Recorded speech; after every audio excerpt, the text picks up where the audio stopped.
Hey YouTube world, welcome back to another video. तो आज का जो मेरा टॉपिक रहने वाला है वो है OS fundamental for multi threading. ठीक है, कुछ लिंगोस तुम्हें बताने हैं और कुछ चीज़ें तुम्हें समझाऊंगा। बेसिकली आज हम इन तीन टॉपिक्स पे बात करने वाले हैं। कौन कौन से? ये रहेगा हमारा एक कॉन्टेक्स्ट स्विच, ठीक है, फिर रहेगा मेरा थ्रेड शेड्यूलिंग के बाद रहेगा मेरा थ्रेड एंड प्रोसेसेस। ठीक है, इनमें डिफरेंस कैसे है, थ्रेड और प्रोसेस में से दोनों का यूज करना है। ठीक है, तो सबसे पहले बात करते हैं हम अपने कॉन्टेक्स्ट स्विचिंग की। तो कॉन्टेक्स्ट स्विचिंग के लिए मैंने तुम्हारे लिए एक यहाँ पे डायग्राम बनाया हुआ है। प्रोसेस हमने देख ली थी। प्रोसेस क्या होती है? प्रोसेस एक बेसिकली एक ऐसा स्ट्रक्चर देखा था हमने जिसमें खुद का एक स्टैक होता है, एक थ्रेड होता है और इंस्ट्रक्शन पॉइंटर होता है, जो कि पिछली वीडियो में देखा था हमने कैसा रहता है। तो वहां से हम एक उठा के लाए हैं प्रोसेस, और उसमें हमने एक थ्रेड बनाया हुआ है। Thread 1, thread 2, thread 1, thread 2, thread 3, 4 और 5। ठीक है, और इस तरीके से हमने अपने पूरे प्रोसेस आईडी बनाई हुई है। तो होता क्या है ना, जब कॉन्टेक्स्ट स्विचिंग होती कैसे है, होने पे चल कैसे रहा है ये काम, ये देखना है सबसे पहले। ठीक है, तो स्टार्टिंगली होता क्या है, जब लेट सपोज ये वाला थ्रेड जो है मेरा, ये इनिशियलाइज होना शुरू हुआ, ये वाला। ठीक है, तो ये क्या हुआ होगा, T1 स्टार्ट हुआ होगा। T1 स्टार्ट हुआ। ठीक है, T1 स्टार्ट हो गया। उसके बाद क्या हुआ, कुछ टाइम के लिए T1 हॉल्ट हुआ और यहाँ पे रुक गया। ठीक है, तो उसने क्या करा, शेड्यूल करा फिर इस वाली प्रोसेस के T1 को। तो उसने क्या करा, शेड्यूल करा PID 100 के T1 को। ठीक है, इसको शेड्यूलिंग में डाला, फिर से शेड्यूल करा, और फिर क्या हुआ, कुछ टाइम बाद ये हॉल्ट हो गया और इसके T2 को इसने, जो भी प्रायोरिटी रही होगी, T2 को इसने हटाया। T2 ये जो P1 T1 यहाँ से हटाया और T2 को फिर से यहाँ पे शेड्यूल करा। ठीक है, तो यहाँ पे हुआ क्या, यहाँ पे दो चीजें हुई, एक शेड्यूलिंग हुई और एक स्टॉपिंग हुई। ठीक है, तो इसको मैं कैसे लिख सकता हूँ, मैं इसको इस तरीके से लिख सकता हूँ। देखो, सबसे पहले मैं क्या लिखूंगा, स्टॉपिंग हुई, स्टॉप करा। ठीक है, फिर शेड्यूल करा, शेड्यूल। ठीक है, फिर शेड्यूल आउट, ये एक शेड्यूल आउट बोल सकता हूँ मैं इसको, जब इसको यहाँ से T1 से हटाया होगा, इस ये जब एग्जीक्यूशन पूरा होगा। एक शेड्यूल इन, जब दूसरा वाला कोई शेड्यूल करवाना था तो उसको मैंने क्या करा, शेड्यूल इन करवाया। और फिर क्या करा, एक स्टार्ट करा, जब शेड्यूल इन हो चुका था तो स्टार्ट भी करा थ्रेड को। जब ये चार पॉइंट तुम रन करते हो एक साथ, तो इसी को कॉन्टेक्स्ट स्विच कहते हैं, कॉन्टेक्स्ट। ठीक है, कॉन्टेक्स्ट स्विच इसी को कहा जाता है, थ्रेडिंग के बीच के स्टेट को। तो तुम्हारे लिए ये इंपॉर्टेंट नहीं है कि ये डायग्राम दिख कैसा रहा है। ठीक है, तुम्हारे लिए ये डायग्राम इंपॉर्टेंट नहीं है, तुम्हारे लिए ये इंपॉर्टेंट एज सच इंटरव्यू के पर्सपेक्टिव से नहीं है। तुम्हारे लिए ये टर्म जो है कॉन्टेक्स्ट स्विचिंग, ये इंपॉर्टेंट है।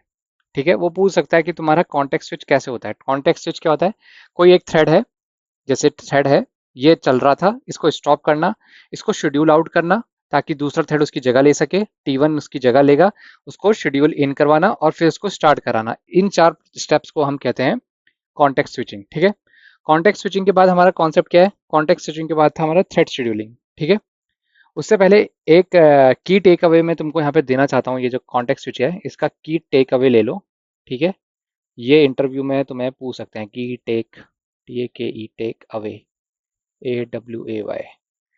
ठीक है, ये क्या पूछ सकता है, जैसे अगर बहुत ज्यादा थ्रेड बना दे तो बहुत बढ़िया है, नहीं, टू मैनी थ्रेड्स अगर होंगे ना, टू मैनी थ्रेड्स,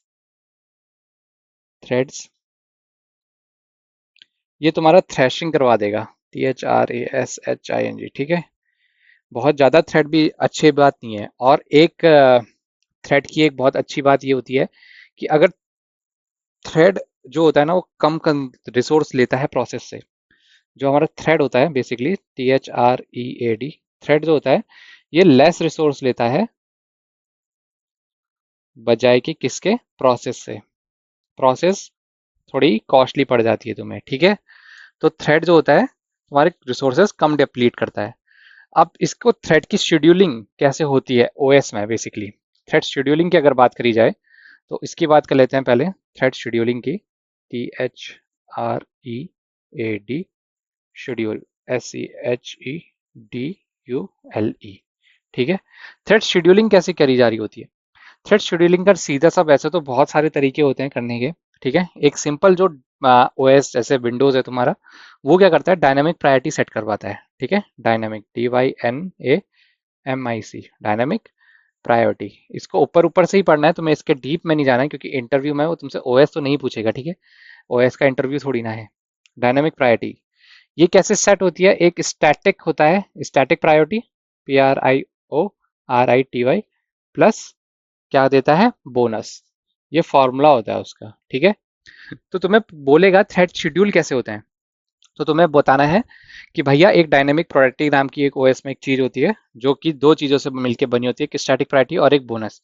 अच्छा, तो वो बोलेगा स्टैटिक प्रायोरिटी क्या होती है। स्टैटिक प्रायोरिटी हम इसको आगे कोर्स में देखेंगे क्या होती है। बेसिकली इसका मतलब होता है कि तुम किसी थ्रेड की प्रायोरिटी सेट कर सकते हो, ठीक है। तो ये कौन देता है, तुम जैसे एक डेवलपर हो तो गिवन बाय डेवलपर, ठीक है। ये डेवलपर सेट करता है इसको, थ्रेड की प्रायोरिटी कैसे सेट करनी है। बहुत नॉमिनल चीज है, हम आगे जाके देखेंगे इसको कैसे सेट करना है। और दूसरी चीज क्या है, बोनस। अच्छा, बोनस कहाँ से मिलता है। बोनस जो है ये ओएस जो ऑपरेटिंग सिस्टम है तुम्हारा वो खुद डिसाइड करेगा, ठीक है। इन दोनों को मिला करके एक डायनामिक प्रॉब्लम, एक डायनामिक प्रायोरिटी सेट होती है। इसके भी बियॉन्ड एक कॉन्सेप्ट और होता है इपोच का, EPOACH। तो इपोच के अंदर क्या होता है, इपोच में ये होता है कि हर थ्रेड जरूरी नहीं है कि वो पर्टिकुलर एक ईपोच में कंप्लीट होगा। ईपोच का मतलब समझ लो, ईपोच क्या होता है, एक टाइम पीरियड होता है। जैसे ये एक ईपोच है, ठीक है, फिर यहां से एक दूसरा ईपोच शुरू हुआ, ठीक है। तो ये एक ईपोच है, ईपोच, ACH, EPOACH। तो हर एक एक थ्रेड आया यहाँ पे, दूसरा थ्रेड थोड़ा लंबा था, तीसरा थ्रेड थोड़ा छोटा था, ठीक है। T1, T2, T3, ठीक है। जरूरी नहीं कि सारे थ्रेड यहाँ पे कंप्लीट हो चुके होंगे, ठीक है। तो ये ऑपरेटिंग सिस्टम में बनाया गया ऐसा। हो सकता है T3 फिर से यहाँ पे कंज्यूम हो रहा हो, T3 कंप्लीट ही ना हो पाया हो ईपोच 1 पे, तो वो ईपोच 2 पे जाके कंप्लीट होगा। तो सारे जो ये ऊपर की डायनेमिक प्रायोरिटी में तुम्हें बता रहा हूँ, ये सारा ईपोच के अंदर चल रहा होता है, ठीक है। तो ये तो हो गया शेड्यूलिंग का। इसकी प्रोग्रामिंग जब हम करेंगे तो इस पे हम बहुत ज़्यादा ध्यान देंगे, स्टैटिक प्रायोरिटी पे, ठीक है। स्टैटिक प्रायोरिटी पे बहुत सी यूट्यूब में चैनल तुम्हें बता देंगे कि भाई हम तो यहाँ से सेट करते हैं, बाकी सारा ओएस कर देता है। ओएस कैसे कर देता है, ओएस ऐसे ही करता है, बोनस बोनस जो होता है वो सेट करता है डायनेमिक प्रायोरिटी के साथ, ठीक है। अब थ्रेड वर्सेस प्रोसेस कर लेते हैं, ठीक है। थ्रेड वर्सेस प्रोसेस, कब थ्रेड यूज करना है, कब प्रोसेस यूज करना है, ठीक है। थ्रेड वर्सेस प्रोसेस, PROCESS, ठीक है। तो करना क्या है, मल्टी थ्रेड आर्किटेक्चर। थ्रेड मतलब क्या है, मल्टी मल्टी थ्रेड आर्किटेक्चर की बात कर रहे हैं, ठीक है। तो इसको मैं मल्टी थ्रेड आर्किटेक्चर में डालता हूँ। मल्टी थ्रेड आर्किटेक्चर अगर तुम्हारा है, ठीक है, अगर सॉफ्टवेयर ये बनाना है, तो इसको कब प्रेफर करो, जब तुम्हारा टास्क जो है ना, शेयर डेटा जब बहुत ज्यादा शेयर हो रहा है तुम्हारा, सेम डेटा शेयरिंग में है, सेम डेटा शेयरिंग में है, शेयर होता है बहुत ज्यादा, तब जाके मल्टी थ्रेड आर्किटेक्चर में आओ। या फिर थ्रेड आर मच फास्टर, मतलब बहुत ज़्यादा तुम्हें पावरफुल सिस्टम देना है, तो लेट्स से इसका एग्जांपल दूं, अगर तुम VLC चलाते हो, चलो VLC का एग्जांपल लेते हैं। तुमने एक मूवी ऑन करी, लेट्स से बाहुबली, तुम्हारे पास एक मूवी पड़ी थी, तुमने इसको ऑन कर दिया, तुमने इसकी वॉल्यूम इंक्रीज कर दी, हर एक के लिए थ्रेड है, हाँ, वॉल्यूम इंक्रीज करने के लिए, वॉल्यूम डिक्रीज करने के लिए एक थ्रेड है, तुमने फिर इसका प्ले पॉज बटन दबा दिया, उसके बाद तुमने फाइनली विंडो क्लोज कर दी। तुमने यहाँ पे कितने इवेंट कॉल कर दिए, 1 2 3 4, ठीक है। इतनी जल्दी थ्रेड एग्जीक्यूट हो रहे हैं, क्रिएट हो रहे हैं, डिस्ट्रॉय हो रहे हैं। तो अगर इस टाइप की प्रोसेसिंग चाहिए तो मल्टी थ्रेड आर्किटेक्चर में आ जाओ, ठीक है। और कब यूज करना है, जब तुम्हें कॉन्टेक्स्ट स्विच, तुम्हें समझ में आता है कॉन्टेक्स्ट, हम स्विच पढ़ लिया है कॉन्टेक्स्ट स्विच, ठीक है। अगर तुम्हारी प्रोसेसिंग, तो मैं बेसिकली जो होती है ना, थ्रेड जो होते हैं वो स्विचिंग थ्रेड की बहुत तेज होती है।